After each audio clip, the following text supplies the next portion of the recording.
Hello everyone, welcome to Sangeeta YouTube channel.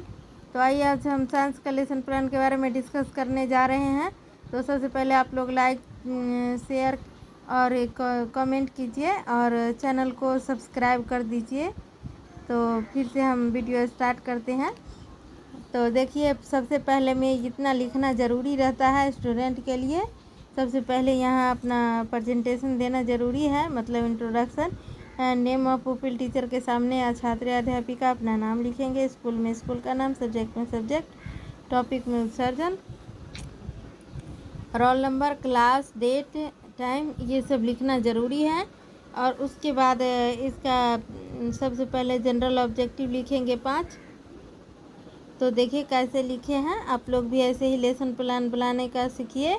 छात्रों में विज्ञान विषय के प्रति वैज्ञानिक दृष्टिकोण का विकास कराना। दूसरा, छात्रों में विज्ञान विषय के प्रति रुचि उत्पन्न कराना। तीसरा, छात्रों में जीव विज्ञान एवं जीवन में संबंध बताना। चौथा, छात्रों में विज्ञान विषय के प्रयोगात्मक कार्यों के लिए प्रेरित करना।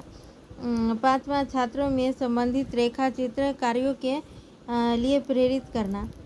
फिर उसके बाद स्पेसिफिक ऑब्जेक्टिव लिखेंगे। पहला, छात्र उत्सर्जन के बारे में समझ सकेंगे। दूसरा, छात्र जंतु में उत्सर्जन पदार्थ के बारे में बता सकेंगे।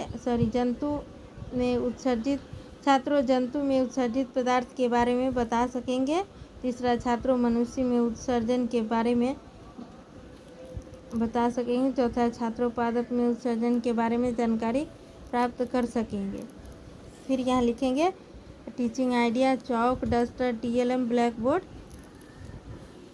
बोर्ड इत्यादि। टीचिंग मेथड में लिखेंगे व्याख्यान विधि, सह प्रदर्शन विधि। उसके बाद लिखेंगे प्रीवियस नॉलेज ऑफ स्टूडेंट। इसमें लिखेंगे छात्रों उत्सर्जन पाठ के बारे में सामान्य जानकारी रखते हैं। फिर यहाँ प्रेजेंटेशन में लिखना नहीं है, इसमें लिखना है फिर यहाँ टीचिंग पॉइंट में नहीं लिखना है, इसमें लिखना है पुपिल टीचर एक्टिविटी में आपने गन्ने का रस निकालते हुए देखा है। तो छात्र बताएंगे जी हाँ, हमने गन्ने का रस निकालते हुए देखा है। फिर जो उत्तर निकलेगा उसी पे दूसरा क्वेश्चन बनाएंगे कि गन्ने के रस निकालने के बाद गन्ने का बचा हुआ भाग क्या कहलाता है। तो छात्र बताएंगे गन्ने के रस निकालने के बाद गन्ने का बचा हुआ भाग अपशिष्ट पदार्थ कहलाता है।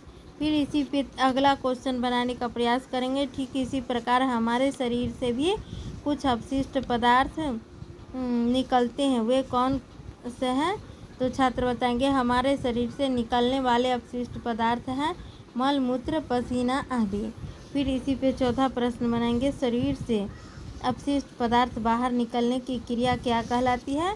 तो यहाँ छात्र बताएंगे शरीर से अपशिष्ट पदार्थ बाहर निकलने की क्रिया उत्सर्जन कहलाती है।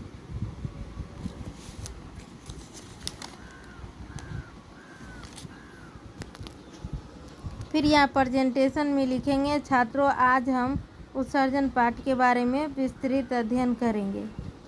फिर यहाँ से प्रेजेंटेशन में लिखेंगे, सबसे पहले प्रेजेंटेशन में लिखेंगे उत्सर्जन। तो यहाँ फिर उसके बारे में एक प्रश्न पूछेंगे उत्सर्जन किन जीवों में होता है। तो छात्र बताएंगे पादप एवं जंतु में होता है। फिर दूसरा प्रश्न पूछेंगे उत्सर्जन की परिभाषा दीजिए। छात्र नहीं बताएंगे तो संभावित प्रश्न हो जाएगा। फिर यहाँ परिभाषा में लिखेंगे जीवों के शरीर से उपापचय क्रिया के फलस्वरूप उत्पन्न या अपशिष्ट पदार्थ वास्ट प्रोडक्ट का निकलना उत्सर्जन कहलाता है। फिर यहाँ लिखेंगे छात्र एक्टिविटी में छात्र ध्यानपूर्वक सुन रहे हैं। ब्लैक बोर्ड स्किल में लिखेंगे उत्सर्जन, उपापचय क्रिया, हानिकारक पदार्थ निष्कासन। यहाँ हम इसी पे ब्लैक बोर्ड बनाई है, ये ब्लैक बोर्ड एक्टिविटी है।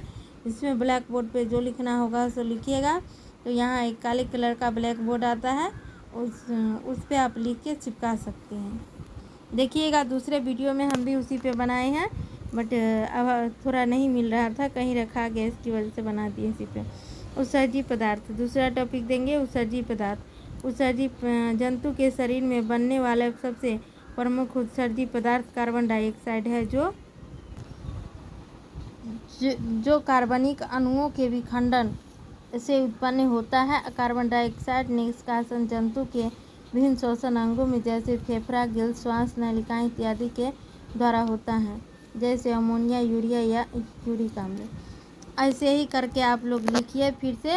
ये फिर प्रेजेंटेशन में तीसरा पॉइंट देंगे, जंतु में उत्सर्जन पूरा बताएंगे तो बहुत लंबा वीडियो बन जाएगा, इसलिए आप लोग को दिखा रहे हैं स्क्रॉल करके। फिर ये ऐसे ही पॉइंट देते जाएंगे और उसके बारे में डील करते जाएंगे, ठीक। तो ऐसे ही एक्टिविटी में, स्टूडेंट एक्टिविटी में जो छात्र उत्तर देंगे वो लिखेंगे, और जो अगर नहीं छात्र जवाब दे रहे हैं तो संभावित प्रश्न लिखेंगे, या फिर छात्र ध्यानपूर्वक सुन रहे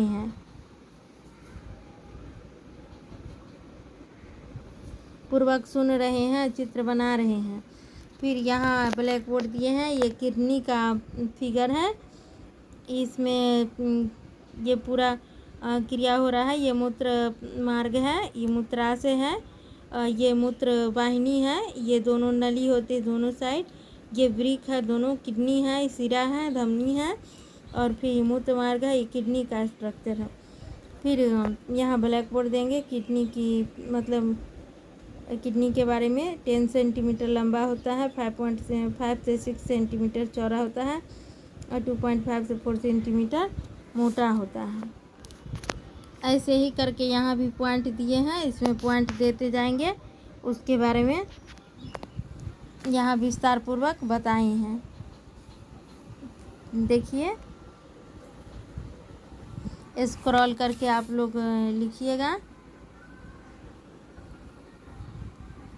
ये ब्लैक बोर्ड स्किल है, मूत्रवाहिनी के बारे में है, फाइलम से निकलती है।